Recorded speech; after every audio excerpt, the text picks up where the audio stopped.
Hey everybody, it's Gladys, and this is episode 8 of This Is Bullshit.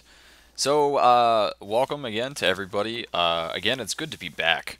I'm finally, in the swing of things fully and completely working on even new stuff now. So, one of the exciting new ideas, I'm going to kick it right off with this, is literally like 30 minutes ago, maybe an hour, I was talking to Seawolf, and we were shooting ideas back and forth about maybe doing a new gameplay series on the ATC YouTube page. And what we're thinking of is okay, getting gameplay together, or rather not gameplay, this would work better with story-driven games, but getting the cutscenes from any particular game. It could be anything, it could be serious, it could be not so serious, like a fighting game or something like that, but whatever. Just anyways, just the basis of the idea is to get the cutscenes together from a game, and then get me and a few other guys to do commentary over it. But it would be more in the style of like Mystery Science Theater type commentary, you know. But we could like make our own story to the game, or like just ad lib lines similar to like a whose line is it anyway type of thing. But that's what I'm imagining, you know, if you guys can get the direction that I'm trying to go in, is that we just get guys together and kind of do our own thing over a game. And I think that would be hilarious. I think, you know, if I can get a few of the guys together that are pretty sharp, that I think they could think on their feet like that, and, you know, that would be able to get some funny content going, I think that would be absolutely hilarious. And the videos wouldn't be long in and of themselves, especially depending on the game that we use. Unless it's like Metal Gear Solid 4, where the whole thing is a movie, I think normally it would probably be anywhere between 5 and 15 minutes-ish for each episode, but that would probably cover like a whole game. And I think it'd just be a really funny thing to do, and I think it'd be a ton of fun. So if you guys like that idea, let me know, or if you have any thoughts on how to improve the idea, or maybe something we could do like to throw it randomly into the mix, um, let me know on that for sure, because this is definitely still in the development stage in the R&D, but I'm definitely wanting to push this forward and try to do something with this fairly soon if we can. So I'm going to try to get the guys together and see what they think, and we're just going to kind of go through ideas pretty quick, see if we can figure something out. So moving right along, some news, like in my personal life at least, sort of, is I'm growing out a mustache for no reason, just kind of feel like doing it. And I watched Tombstone last night. I don't know if you guys have ever seen that movie. It's one of my favorite movies ever, but like, man, just mustaches everywhere in that movie, and they look so funny. Like, I think that there's probably, like, I can't take people very seriously if they have a mustache, and they always make me laugh. So I think people should laugh more, and I'm gonna grow a mustache. I don't know if that makes any sense logically, but it's what's happening right now on my face. So my decorating course that I'm in, my 8-week training course, is going very well. Um, I've been doing a lot of different cakes, doing a lot of different stuff, and learning a ton. And I've got like business meetings and all that stuff. So, like, it's story time. So sit down, prepare yourself.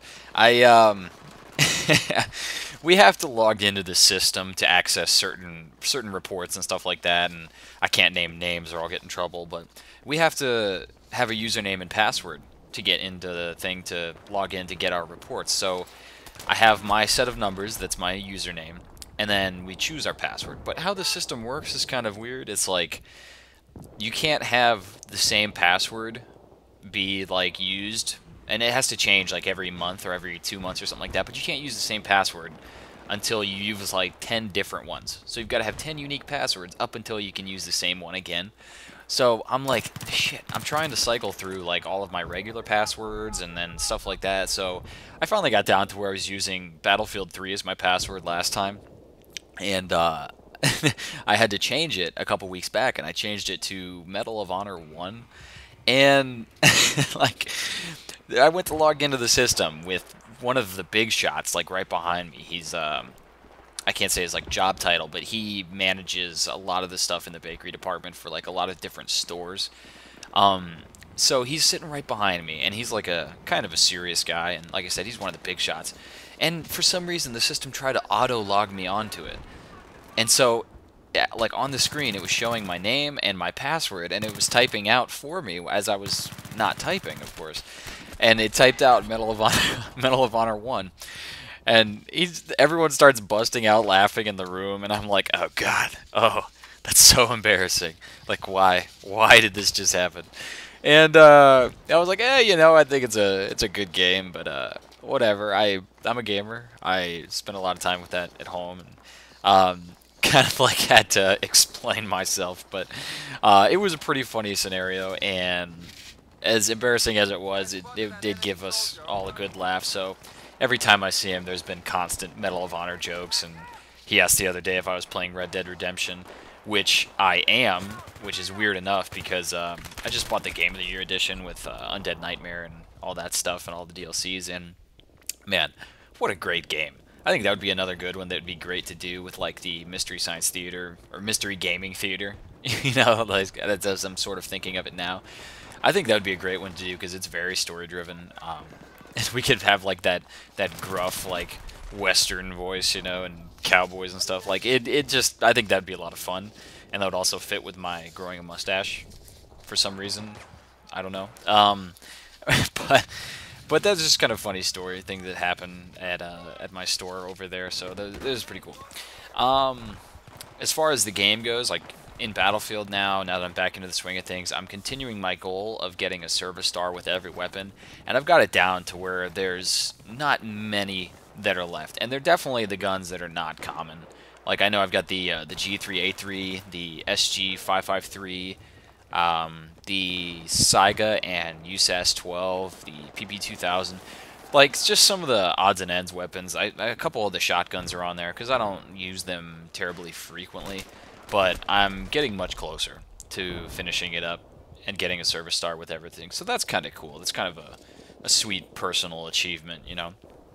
Um, I'm currently playing the Dust 514 beta, and I don't know if you guys have any idea what Dust 514 is, if you've heard of it, if you know about it. Um, Basically, to try to give you a quick rundown on what it is, a basic summary is like, there's a PC game that's been out for like a decade now, and it's called EVE Online, and you may have heard of that. But it's got like an extremely dedicated gaming community to where like a couple 100,000 people still play it now, so much time later. But it's this huge sprawling, like literally a universe, and there's like thousands and thousands of planets and all these people like with warships and like mining resources and corporations. Anyways, so how this is going to work is Dust 514 is a PS3 exclusive online free-to-play MMO FPS. So it's free-to-play online multiplayer first-person shooter. And it ties into the Dust community because in EVE, in a battle, you can like call down an orbital strike from a spaceship that's in orbit, and that spaceship is controlled by an EVE player in real time. So someone on their PC can do an orbital strike on a planet that you're fighting for in the Dust game.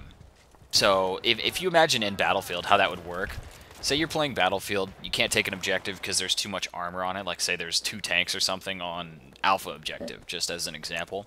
So you would go into the type chat or the voice chat and talk to your EVE player that's orbiting in the skies, and you would say, hey, listen, I can't take Alpha, I need orbital bombardment, and they'll drop it down. They say, okay, and then they drop a strike. Like, they're doing it from their PC while you were playing on the PS3. They're connected like that, and it's just, man, what an awesome idea.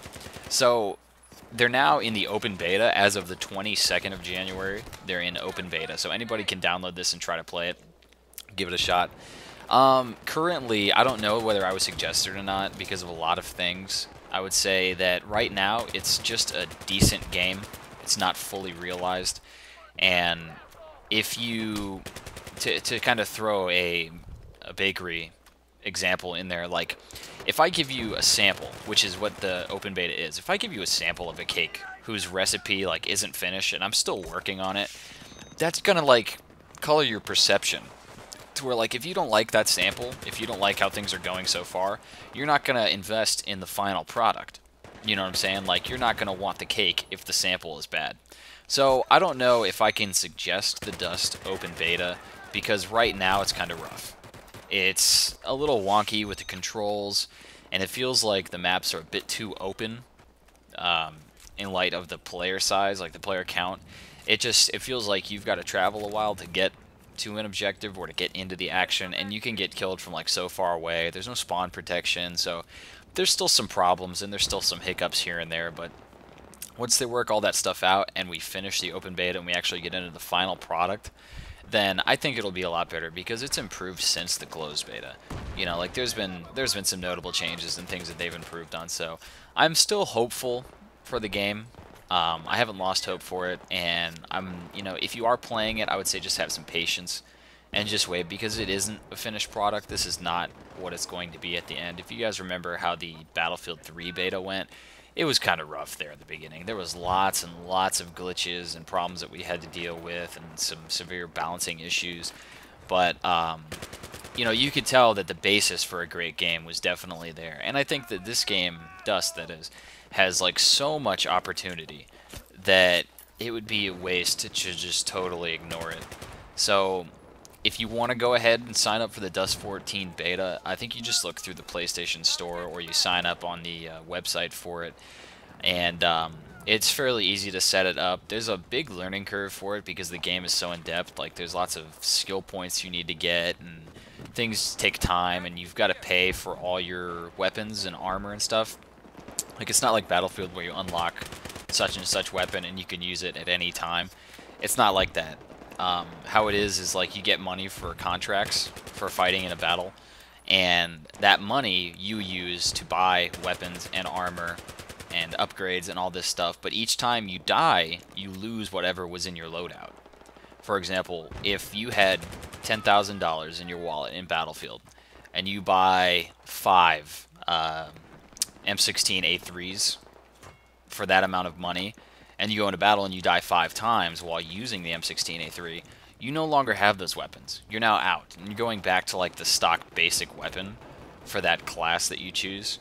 So to get better guns and better armor, you have to invest your in-game money to do that. So it has more meaning. Like if you die, you're losing things that you bought. And again, that I think is a great idea. It's extremely ambitious. I'm just hoping that it gets, like, people have to put the effort in to take the time to learn how to play it, and they have to have the patience to play it. So that's it's going to be real telling here in the next couple months how the community reacts to such a game and to how the beta's going and how much work they put into it. So I would say keep an eye out for that. I know I will be, and I'll be playing the beta as well and trying to figure out, not necessarily ways that they can improve, but like kind of things that I can talk to people about where they'll understand and maybe overcome some of the problems that we've got, because if we can do it as a team, everybody will benefit, so that'll be cool.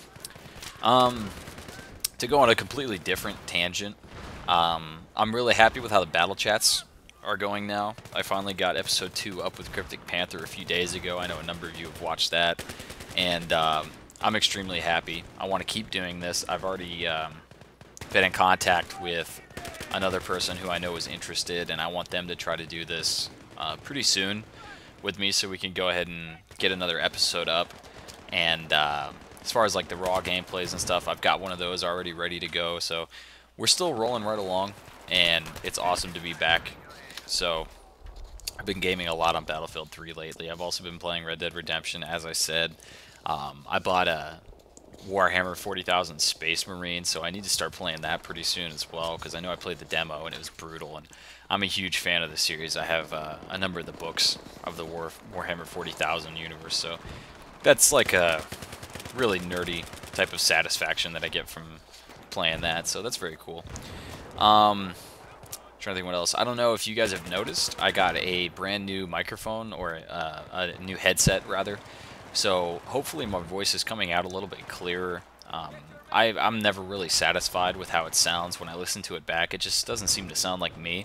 So hopefully with this new microphone there'll be some noticeable quality improvement with my audio, and if you guys can give me some feedback on that as well, it'd be great. We played some games, I think 2 days ago, with some fellow Redditors, and lots of new people that I haven't played with before. I mean, I normally play with Cryptic Panther, doing work, some of the other guys, and we get on FAF with like Shade and Androsonic and all those guys. But I don't really normally game with a lot of those guys, but we had almost a full team of Redditors, and we were just destroying the enemy in this server. Like, it was some pub server, I think, but, like, oh man, it was just ridiculous how much we were stomping these guys. Like, they were just getting totally annihilated and mauled every single game. Like, there was a conquest where we had 250 tickets at the start, and then we beat them. We had everything, and we got taken down only by 10 tickets. So we finished the game, they had nothing, and we had 240 tickets still. So for the entire match, it was just crazy. I mean, like, almost stupidly easy. But we had a great time, and, you know, that really shows the difference that it can make, having a squad of guys that are focused on playing the objective and doing everything that they can to help the team and supporting each other. Like, that's exactly what happens when you have that type of team. So that's really awesome, and I just wanted to, you know, kind of give a shout out to those guys and say it was great gaming with you, and it was really exciting to meet a lot of you for the first time. You know, that was really cool. So hopefully stuff like that happens more often. I think it was kind of random how it happened then, but still a very enjoyable experience. We're going to be playing, and this is, of course, when it comes out. I believe the release date's in April, but I'm talking about Aliens Colonial Marines. Now, I know myself, Seawolf, King of Pop-Tarts, and Link are all going to be, and we're, of course, all ATC members. I think we're all going to be doing a 4-player co-op gameplay walkthrough where we play through the entire co-op campaign, and we record everything as well as the voice chat. So it's going to be like in a full gameplay game through, like gameplay playthrough. Jesus, I can't talk. So I think that'll be very cool. It'll be the first time that we've ever done anything like that, and that sort of is where the origin for like the Mystery Gaming Theater series kind of caught on, to where I was talking about doing a commentary over gameplay with Seawolf, and it just kind of came to me like, okay, if we take like cutscenes or something like that and we put our own ideas over them, for example, if we just each take the part of one character and ad-lib the lines for that character and try to make some bullshit story, I think that'll be hilarious. So that's where that spawned out of. But in April, Colonial Marines comes out, and we've been looking forward to that and I'm really not joking, we've been looking forward to it for years. It's been in development for a long time, I think the better part of a decade, and as far as Aliens games go, there really haven't been that many great ones.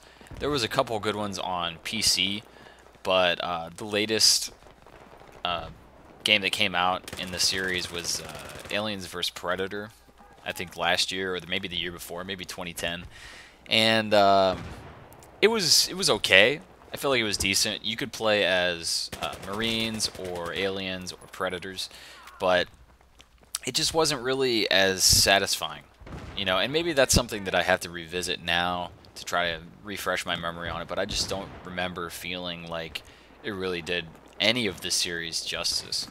I'm a huge fan of Aliens, and definitely a huge fan of Predator, at least the first one, not the second one. I thought the most recent one, Predators, with Adrian Brody, I thought that was good. Just, it feels like it was too late, you know, like the series should have been done years ago. I don't know if I've ever talked to you guys about that before. I'm a huge horror movie fan, so that's kind of my thing. I consider myself a horror movie aficionado. So, like, Aliens is one of the top, or not Aliens rather, but Alien was one of the top horror movies for me ever, and that was always like my interest in the series. I love sci-fi, I love horror, and that just blended them both perfectly. Just like The Thing. The Thing is my #1 favorite movie for both horror and sci-fi. It's #1, man. You can't beat John Carpenter's The Thing. It's fantastic. The not the remake, but I don't know what you want to call it. I guess it was a prequel because it was the different science team, the ones that actually discovered it. But that was, I feel just it was a failed effort because there was too much CGI. Like, if you're going to do The Thing, you've got to do it justice, and you've got to do it right.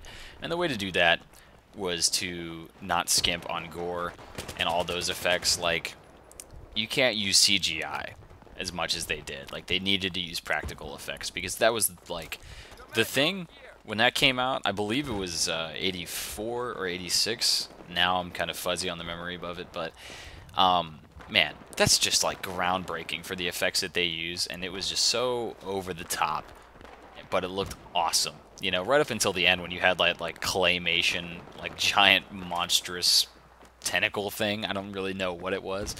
Um, right up until the end of there, everything looked like flawless. So, yeah, I didn't really care for the prequel so much. But anyways, now I'm just totally on a different tangent, kind of losing it here. This game that you're seeing me do the commentary over is a Tehran Highway, or Tehran. I don't really know how to say it. I don't care.